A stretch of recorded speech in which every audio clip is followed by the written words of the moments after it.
पंचवर्षीय योजनाएं। प्रथम पंचवर्षीय योजना 1951 से 1956 तक चली।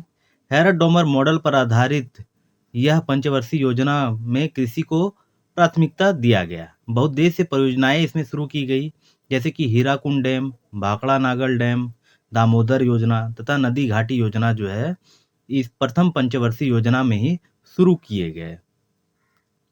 द्वितीय पंचवर्षीय योजना 1956 से 1961 तक चली।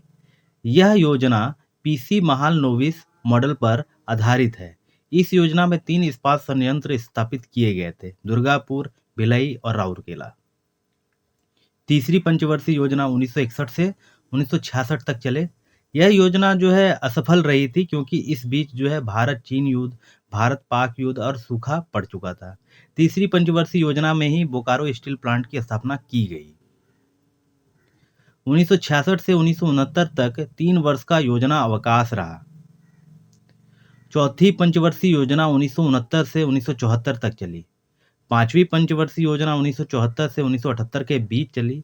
पांचवी पंचवर्षीय योजना का उद्देश्य गरीबी उन्मूलन तथा आत्मनिर्भरता था और 20 सूत्री कार्यक्रम का शुरुआत जो है 1975 में ही किया गया। रोलिंग प्लान 1978 से 1983 तक चलाई गई थी। जनता पार्टी के द्वारा बनाई गई थी ये रोलिंग प्लान। 2 वर्ष तक ही चल पाई, क्योंकि जनता पार्टी की सरकार जो है गिर चुकी थी। छठी पंचवर्षीय योजना 1980 से 1985 तक चलाई गई। उद्देश्य गरीबी उन्मूलन का था। सातवीं पंचवर्षीय योजना 1985 से 1990 तक चलाई गई। उद्देश्य सामाजिक न्याय था। 1990 से 1992 में वार्षिक योजनाएं चलाई गई। आगे बढ़ते हैं। आठवीं पंचवर्षीय योजना 1993 से 1997 तक चली। उद्देश्य मानव संसाधन का विकास करना था। नवीं पंचवर्षीय योजना 1997 से 2002 तक चली। प्राथमिकता इसमें न्यायपूर्ण वितरण एवं समानता के साथ विकास को दिया गया। 10वीं पंचवर्षीय योजना 2002 से 2007 तक चलाई गई। उद्देश्य गरीबी और बेरोजगारी को समाप्त करना था।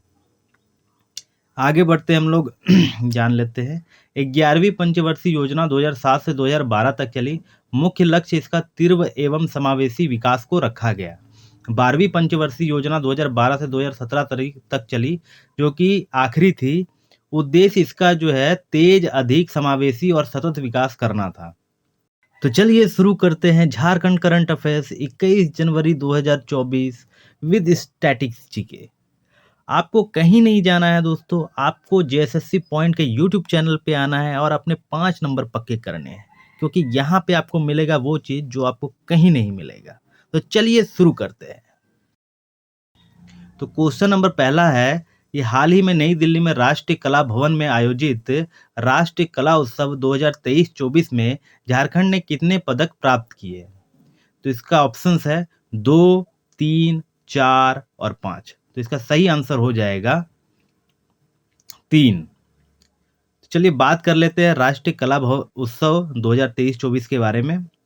तो इस उत्सव में झारखंड के 20 कलाकारों ने भाग लिया था, जिसमें से झारखंड के 3 कलाकारों ने पदक प्राप्त किया है, जो कि है दिग्घी भोला, गोल्ड मेडल जीते हैं उन्होंने, लक्ष्मी सिल्वर मेडल जीती है और पूजा मुर्मू जो कि ब्रॉन्ज मेडल जीती है। तो ये थे राष्ट्रीय कला उत्सव में 3 कलाकार जिन्होंने पदक जीता है। आगे बढ़ते हैं हम लोग महत्वपूर्ण प्रश्न की तरफ देखते हैं। तो झारखंड में विभिन्न पुरस्कारों से सम्मानित व्यक्ति को हम लोग देख लेते हैं। तो भारत रत्न और पद्म विभूषण जो है जेआरडी टाटा को दिया गया था। तो आपको कमेंट्स करके बताना है कि इनको कब दिया गया था ये पुरस्कार। पद्म भूषण पुरस्कार की बात करें तो शैलेश कुमार बंदोपाध्याय को 2019 में दिया गया था, महेंद्र सिंह धोनी को 2018 में दिया गया था और करिया मुंडा को 2010 में दिया गया था। पद्मश्री की बात करें तो पद्मश्री तो बहुत सारे लोगों को दिए गए थे, लेकिन उनमें से कुछ मैं यहाँ पे बता रहा हूँ आपको। जामुन सिंह सोय 2023 में दिया गया, गिरधारी राम गोंजू को 2022 में, छुटनी देवी को 2021 में और दीपिका कुमारी को 2016 में दिया गया। रामदयाल मुंडा को 2010 में दिया गया, महेंद्र सिंह धोनी को 2009 में दिया गया, जुएल लाकड़ा को 1963 में दिया गया था। बात करें द्रोणाचार्य पुरस्कार की तो धर्मेंद्र तिवारी को 2020 में दिया गया, पूर्णिमा महतो को 2013 में और संजीव कुमार को सिंह को 2007 में, जो कि तीरंदाजी से तीनों रिलेटेड है। ध्यानचंद्र पुरस्कार सुमरई टेटो को 2017 में और सिलवानुस डुंगडुंग को 2016 में दिया गया। ये हॉकी से संबंधित है। बात करें राजीव गांधी खेल रत्न की तो महेंद्र सिंह धोनी को 2007 में यह पुरस्कार दिया गया। तो ये इस चीज़ से आपको इतनी सारी चीज़ों को जानने को मिला। आगे बढ़ते हैं हम लोग PYQ के बारे में बात कर लेते हैं। तो आदित्यपुर औद्योगिक क्षेत्र विकास प्राधिकरण जमशेदपुर, जिसे आइडा कहा जाता है, का क्षेत्र निम्नलिखित में से किस क्षेत्र तक सीमित है? ये कोल्हान कमिश्नरी तक सीमित है। झारखंड राज्य के किस स्थान पर सूर्य मंदिर स्थित है? तो ये बुंडू रांची में स्थित है। किन चट्टानों को धात्विक खनिज का भंडार कहा जाता है? तो धारवाड़ युगीन चट्टान को धात्विक खनिज का भंडार कहा जाता है। दालमा वन्य जीव अभयारण्य कितना क्षेत्र में फैला हुआ है? तो 195 वर्ग किलोमीटर में ये फैला हुआ है। असंथालों के संस्थापक पिता कौन है? तो वो लुगुबुरु है। इन आपको PYQ इसलिए मैं प्रोवाइड कर रहा हूँ क्योंकि इससे आपके बहुत सारे क्वेश्चन याद हो जाएंगे। चलिए बात करते हैं अगले क्वेश्चन के बारे में। तो झारखंड के किस एजुकेशनल इंस्टीट्यूट को अब यूनिवर्सिटी का दर्जा दिया जाएगा? ऑप्शन है BIT Sindri, BIT Mesra, NIT Jamshedpur या इनमें से कोई नहीं। इसका सही आंसर हो जाएगा दोस्तों BIT सिंदरी। आगे बात कर लेते हैं हम लोग BIT सिंदरी के बारे में, जिसे यूनिवर्सिटी का दर्जा दिया गया है। तो झारखंड में तकनीकी शिक्षा को बढ़ावा देने के लिए BIT सिंदरी को यूनिवर्सिटी का दर्जा दिया गया है। ठीक है, स्थापना जो है 1949 में होता है और ये धनबाद में है BIT सिंदरी।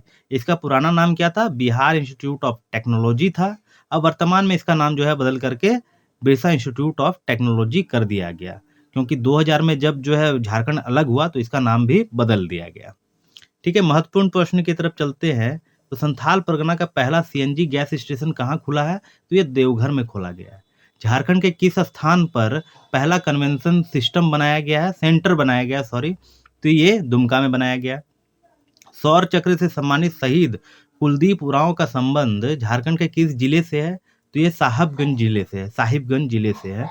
झारखंड का पहला विश्वविद्यालय जिसमें साइबर सिक्योरिटी का कोर्स कराया जाएगा, तो ये रांची विश्वविद्यालय है। अब बिरजू शाह का संबंध किस खेल से है? तो इनका संबंध जो है तीरंदाजी से है।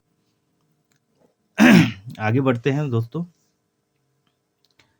PYQ के बारे में देख लेते हैं हम लोग। औद्योगिक विकास और खनन में उत्खनन की दृष्टि से झारखंड में किस जिले की प्रमुख स्थिति है? तो इसका आंसर हो जाएगा दोस्तों पूर्वी सिंहभूम। पूर्वी सिंह के जमशेदपुर को ही औद्योगिक राजधानी भी कहा जाता है। स्वर्ण रेखा नदी किस दिशा से किस दिशा की ओर जाती है? तो इसका सही आंसर हो जाएगा दोस्तों पश्चिम से दक्षिण पूर्व दिशा की ओर जाती है। निम्नलिखित में से कौन सा प्रमुख बीज जो है झारखंड में उगाया जाता है? तो यह सरसों है दोस्तों। झारखंड राज्य सरकार द्वारा झारखंड को कितने प्रमुख औद्योगिक क्षेत्र में वर्गीकृत किया गया है? तो 5 क्षेत्रों में किया गया है। आप कमेंट करके पांचों के नाम बताइएगा।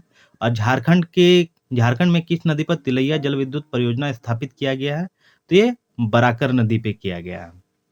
चलिए आगे बढ़ते हैं हम लोग, तीसरे क्वेश्चन की तरफ चलते हैं। हाल ही में राज्य के किस जिले के निवासी डॉक्टर नेहा प्रियदर्शनी को फेलोशिप सम्मान से सम्मानित किया गया है? ऑप्शंस है रांची, धनबाद, जमशेदपुर और रामगढ़। तो इसका सही आंसर हो जाएगा दोस्तों धनबाद। देख लेते हैं फेलोशिप सम्मान के बारे में जो कि नेहा प्रियदर्शनी जी को मिला है। तो धनबाद के कतरास की प्रतिष्ठित स्त्री रोग विशेषज्ञ और IVF विशेषज्ञ डॉक्टर नेहा प्रियदर्शनी ने चिकित्सा के क्षेत्र में अपने गृह नगर मतलब कि धनबाद और झारखंड दोनों का नाम रोशन किया है। उन्होंने हाल ही में धनबाद में आयोजित प्रतिष्ठित 66वीं भारत प्रस्तुति एवं स्त्री रोग कांग्रेस में फेलोशिप सम्मान जो है से सम्मानित किया गया था। तो आज के चौथे प्रश्न की तरफ चलते हैं दोस्तों। हाल ही में केंद्र सरकार के द्वारा देश के कितने जिलों में प्रधानमंत्री जनजातीय आदिवासी न्याय महाअभियान को शुरू किया गया है? ऑप्शन है दोस्तों 188, 260, 360, 488। इसका सही आंसर हो जाएगा दोस्तों 188। चलिए अब हम लोग चलते हैं अपने प्रीवियस क्लास क्वेश्चन की तरफ। तो 75वें गणतंत्र दिवस परेड में झारखंड राज्य के किस जिले की झांकी को शामिल किया गया था? तो इसमें बहुत सारे दोस्तों ने इनका सही आंसर दिया है, तो इसका सही आंसर दुमका हो जाएगा। दुमका के रेशम उत्पादन को 75वें गणतंत्र दिवस परेड में इसलिए शामिल किया गया है क्योंकि रेशम के उत्पादन को राष्ट्रीय और अंतर्राष्ट्रीय रूप में पहचान दिलाया जा सके। ये एक बहुत ही अच्छी पहल है दोस्तों कि इस तरह की चीज़ों को सरकार जो है प्रोत्साहित कर रही है। चलिए हम लोग बात करते हैं आज के क्वेश्चन ऑफ द डे के बारे में। तो क्वेश्चन ऑफ द डे है दोस्तों, झारखंड का पहला ट्रांसपोर्ट नगर का निर्माण कहाँ किया जा रहा है? तो इसका ऑप्शन है दोस्तों जमशेदपुर, रांची, साहिबगंज और धनबाद। तो इसका सही आंसर जो है दोस्तों आपको कमेंट सेक्शन में देना है और जितना हो सके आप इसको डिटेल्स में लिखिएगा, क्योंकि डिटेल्स में लिखने से ही हमको सारी क्वेश्चनें याद हो जाती है। आज की वीडियो यहीं तक की थी दोस्तों। तो आपको ये क्लास कैसी लगी आप कमेंट करके हमें बता सकते हैं, और वीडियो पसंद आ रही है मेरे द्वारा बनाई गई तो आप चैनल को सब्सक्राइब कर दें और अपने दोस्तों को भी ज़रूर शेयर करें।